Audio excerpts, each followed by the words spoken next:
Free expansions, leaders, cities, and Armada.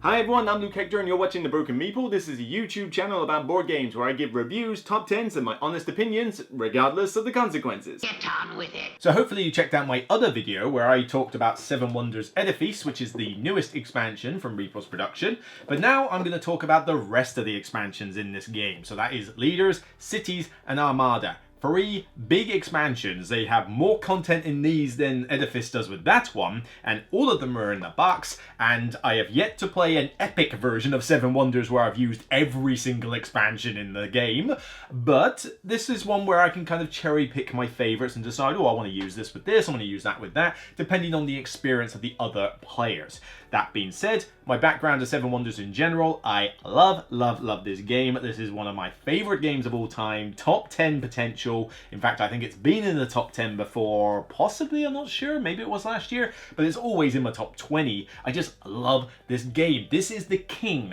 of all light drafting games. Not super light, not gateway, because Sushi Go and other games like that are more suited to that front, but all these other ones that have come out, like Paper Tales and It's a Wonderful World and Adara and that, I don't mind them, they're okay, but they just dwarf in comparison to Seven Wonders. This one always wins out for me, regardless of what form it's in. Granted, I'm a little bit more reluctant to play it in its base set form now than I used to be, but that's because I've been tainted by all these expansions. But if somebody wants to play Seven Wonders and they only have the base set, I'm still going to play it. I'd just rather throw this stuff in. Question is, which one are my favorites and which ones do I recommend more than others? Shut up and take my money. A little quick note, if you're interested in this storage system, I talk more about how to store everything including Edifice in the box in the other video. But this is from Folded Space, #plug, and I use their inserts for many of my games, and the Seven Wonders one is about as perfect as you can get to hold Seven Wonders in. Every expansion is in this box, including this one. Again, check out the other video to see how I do that. But why don't we start off with, well, spoiler alert, my favorite of all the 3 of them. Out of Leaders, Cities, and Armada, this is my favorite expansion, hands down, Leaders. Leaders is definitely the one that I actually consider to be pretty much essential for this game. Again, you can have a good time with base set Seven Wonders, but there's multiple reasons why I just love Leaders. It gives you a bunch of these leaders with special abilities and different costs and different requirements, and the idea is that you essentially have an additional draft phase at the start of the game where everybody drafts 4 of these leaders across with each other, so standard Seven Wonders style, and by the time you're done, you're going to have 4 of these leaders. At the start of each age, you can pay money in order to play one of these leaders before the age starts, and this is why you start with double money, because you're going to need those costs. But these leaders do all sorts of weird cool effects. Now, the downside of the expansion is that there's quite a lot of new iconography you need to absorb with this. Now, every single expansion comes with another set of, another one of these reference sheets, which gives you the iconography, and it's a booklet in itself for leaders. Yeah, there's quite a few of them, it must be said. Now, you are going to have a slight learning curve as a result. But there are some advantages that this gives you beyond that which can still work with newer players. Firstly, the idea is that these have all sorts of cool things to tweak your strategy in a game. So here, if I get to, why do I pick one that I can't pronounce? Hammurabi? 2 money, it gets you a discount resource on every blue card. Okay, cool. So that means I'm going to go for culture probably then. Then you've got Bacanus. All your leaders are free from now on. I'll say Cool Whip. Cool Whip. Cool Whip. Cool Whip. Why do these people have such names that I can't pronounce? It's like Vitruvius. Every time you build a chain building, you get 2 money. Okay, that's pretty cool. Aristotle. There you go, nice easy one. You get extra points for having a set of science symbols. They're fairly thematic to the leader that they're in general, but they've got some really cool stuff. I mean, you've got one here who essentially every time you get a defeat token in military, they actually go to your neighbors. So the neighbors are less willing to kick your butt, or it reduces their military, and you can just sit there going, I'm a pacifist, what do I care? It's really cool in that respect, and they do all sorts of things. Some of them are just straight up victory points, but again, it's something different. But what it does is that it takes you on a path strategy-wise. You don't have to play these leaders. You can play them as normal leaders. You can even use them just to build into your wonder if you like, or sell them off for free coins if you don't like them. But what I love is that from these cards, it guides you to a path that you're aiming for. And for veterans of the game, it means that you can explore new combinations and strategies, which I love. But for newcomers who are desperate to get into Seven Wonders as much as possible, again, I don't recommend any of these expansions really for first-time players, but it guides them more than base set Seven Wonders does. Because in the base set, when you get your cards, you're like, well, particularly in Age 1, your cards are kind of as good as any other, really. It's like, I'll take the brown, I could take the grey, but it's the first age, it's not that important. And even later on, you might have just gunned for a particular colour, but you may also just be getting a little bit of everything anyway. These, though, really do change that. If I get Vitruvius, I am aiming for every single building that gives me a chain bonus, because I'm just racking in the money. If I've got Hammurabi, as I said before, a discount on every blue card. Well, there's a leader here who gives me more victory points for blue cards. If I can get both of them together, brilliant. In fact, little story, the first game I played as Seven Wonders was with leaders at my Portsmouth Game Club. I dominated the game. I'd never played the game before, but I had two leaders, one that gave me a discount on reds and one that gave me 2 points for every red card. So I just hiked up on military, kicked butt in military, got a bunch of points with the red cards and beat all the other 6 players at the game. Result for my first ever Seven Wonders. I was quite impressed. Ah, smug mode. But of course you need a new wonder as well, and in this you get Rome, which is one of my favourite wonder boards to use. The A side is pretty generic, you just get victory points, but all your leaders are free in the game, so you can do whatever you like with all these high value leaders and you don't care. Flip it over though, and not only does it enable you to have cheaper leaders, it gives your neighbors slightly cheaper leaders as well, but it allows you to draw more leaders during the game and play additional ones on top of what you could already do. You don't get a ton of victory points on that side, and you don't start off with a resource, which is the weakness of Rome, but in terms of fun, I love this. This is one of my favorites I get to play. I can never decide which side I want to use, but this, if you like the Leaders expansion, you are gunning for this wonder if it's in your selection. I love this. This is a 10 out of 10 expansion for me. You know, you could argue maybe it's not essential, but I think it just elevates Seven Wonders so much that I feel it's a must buy. Like, you've got to get leaders if you have Seven Wonders, end of. Everybody got that? So now we'll move on to my second favourite of the lot, which is cities. Yeah, we're going in order. We start off with my favourite and we're going in descending order. Not to say that any of these expansions I consider bad, I will say that. So cities is all about these black cards. Essentially, the black category is its own little subcategory of colour, and there are some new leaders in here which go with the previous expansion to work with some of them for bonuses as well. But essentially what you do is that you take so many per player for each age, shuffle them into the normal decks, and now you deal out 8 cards rather than 7, so you've got a slightly extended game. But these do all sorts of weird stuff, like they tax other players for money based on various criteria. You can gain a ton of money, but you can also give opponents money. Same goes for victory points. You can get a ton of victory points, but you're also giving other players money.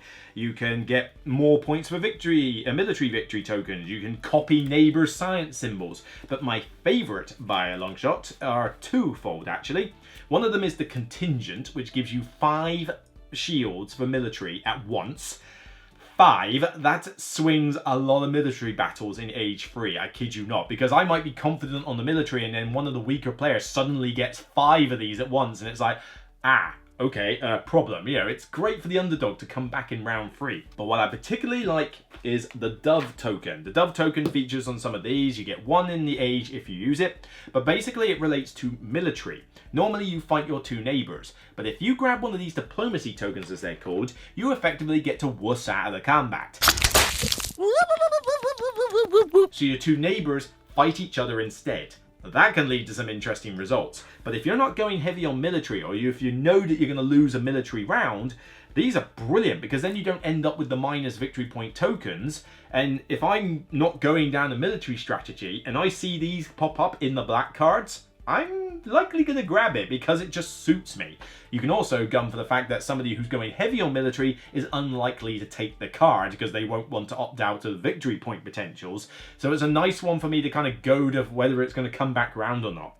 But that's mainly the gist of these black cards. Now, the downside of this expansion is kind of similar to what it was in Leaders. There is a bit of a learning curve with regards to the iconography in this one. Now, you only have a single two-sided sheet for a reference, but this one features probably the more confusing of the iconography in this game.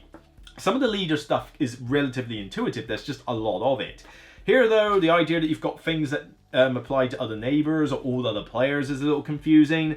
The tax amount is obviously something new that you haven't seen, but the biggest confusing ones that come is that you've got ones where the resource icon has an X on it, and it's like, if you produce one of this resource, you get to produce two of it, or if you don't produce this resource, you can produce one of it. And they're not intuitive at all from the iconography that's on there, so a lot of players are likely going to be passing this sheet round. But of course, you're going to need new wonders, right? Well, of course you do. In this one, you have Petra and Byzantium. Byzantium is another one of my favorites, I think, because it's essentially victory points, but this is the easiest way to get the diplomacy tokens I mentioned. One side has one of them, the other side has two of them. So if you go Byzantium, you can basically ignore combat for the whole game, or you can be really crafty and actually go full-on military with Byzantium and just not build your wonder stages. I've done that before and surprisingly done well, because people don't expect you as Byzantium to go nuts. And remember that contingent card I mentioned? Byzantium's a beautiful one to do it, because you go on the B side, first round, you go diplomacy. Second round, you go diplomacy. Third round, get a red card in that contingent and suddenly you obliterate everyone in military. It's a great comeback special. Petra is a okay one. It's not one of my favorites. It's pretty much generic victory points. The difference here though is that one side taxes the opponents, and some of the wonder stages require coins rather than actual resources. One side in particular can get you 14 victory points, which is pretty insane. But it costs 10 bucks.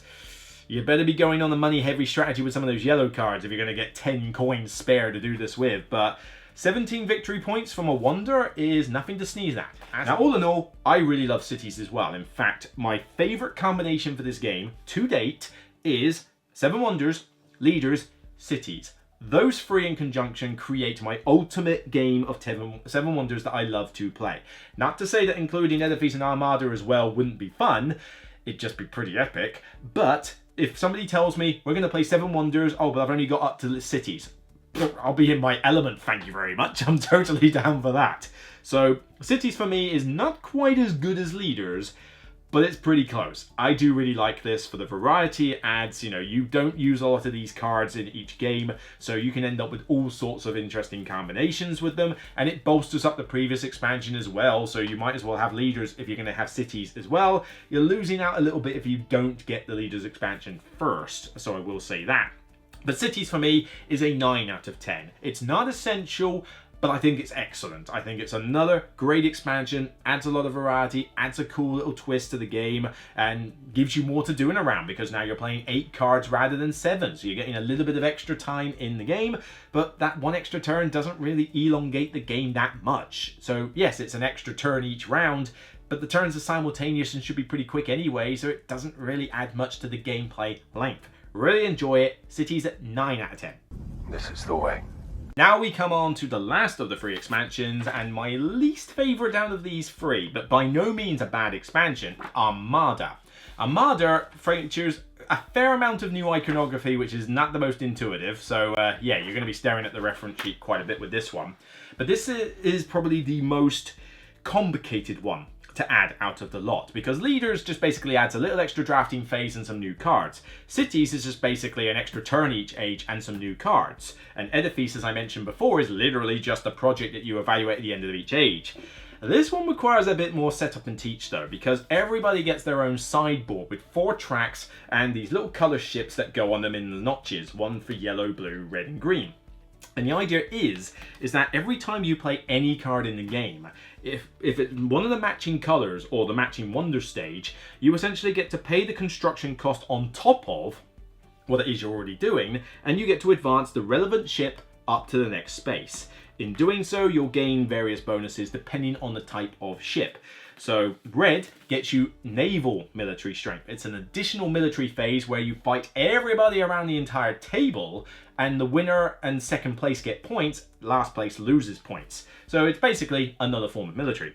Yellow gets you money, but also taxes other players, but the more that they've risen up the yellow track, the more that they don't have to suffer, so it's basically a money one.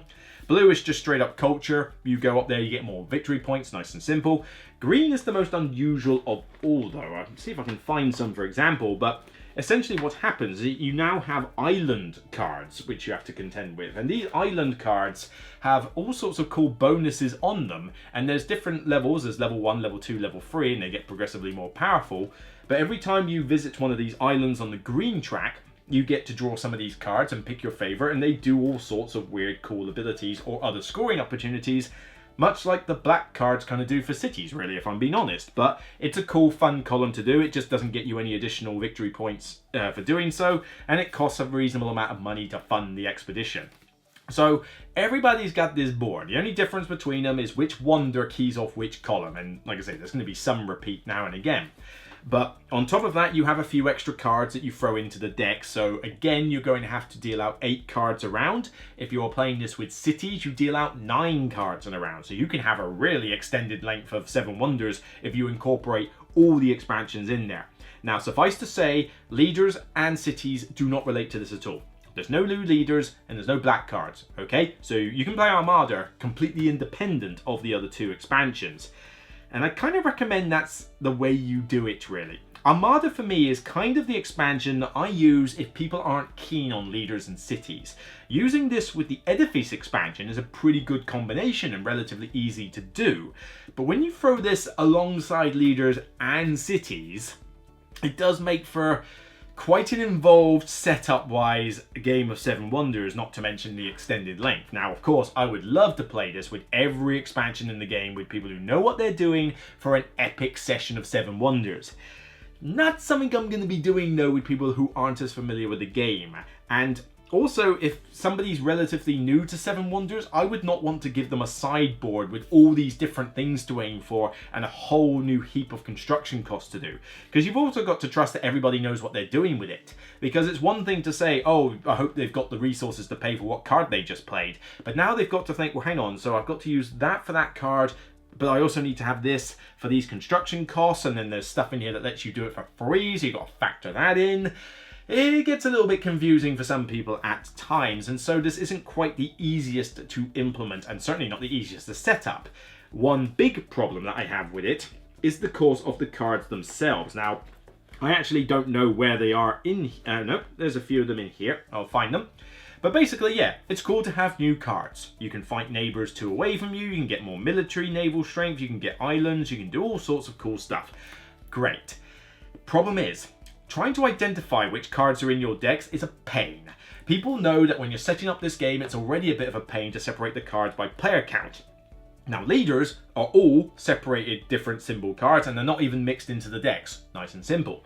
The black city cards are all black, so it's easy to tell them apart from every other card. These, on the other hand, look like every other card. The only thing that distinguishes them is a small black trident symbol in the bottom corner, which tends to blend into a lot of card imagery.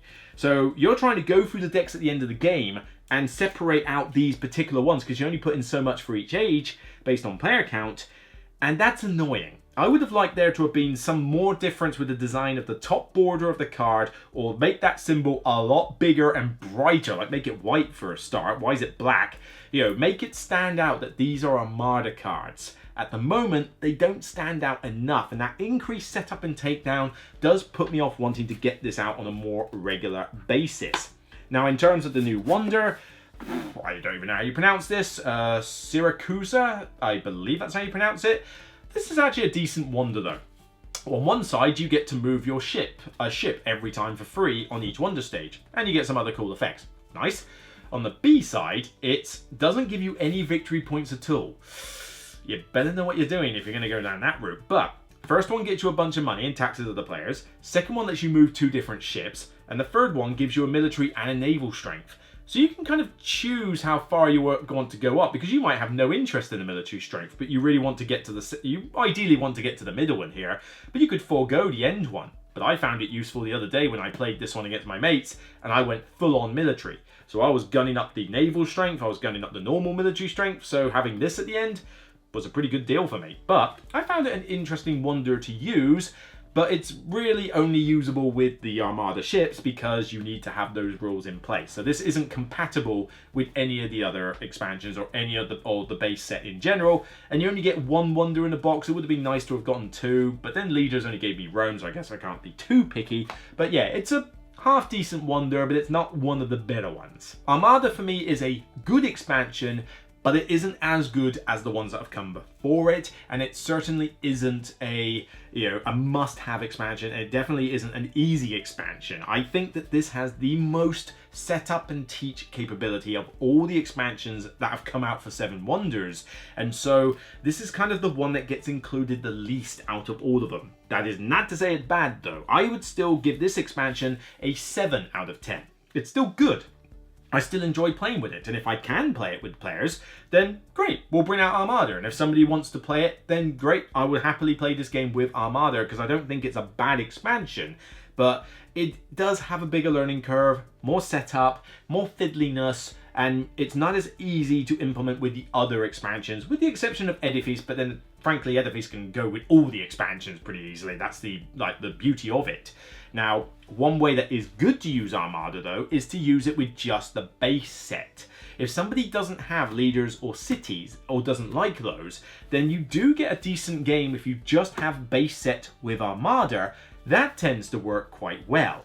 So it kind of depends on which expansions you like, which ones you're gunning for, but that's kind of my recommendation with that one. A 7 out of 10 for Armada. So there you have it. 3 ratings, 3 expansions, 3 great additions to one of my favorite games of all time, and probably my favorite drafting game of all time. I love this game, so having more expansions is the way I want to play it. I cannot believe Board Game Arena doesn't have any expansions on its system. Seriously, what is your problem, Board Game Arena? But otherwise, I love bringing this to a game night and just going, right, we got any Seven Wonders fans here who know what they're doing? Fantastic, I get to play it with expansions, and certainly it does elevate this game a lot, because the fact that this is in my top 15 games all the time is because of the expansions. If it just was base set only, it'd probably be top 50, but it wouldn't get to top 15. These expansions make a big difference, and they're all good expansions, and some I like more than others. Leaders, 9 out of 10. Cities, 8 out of 10. Edifice, 8 out of 10. And Armada, 7 out of 10.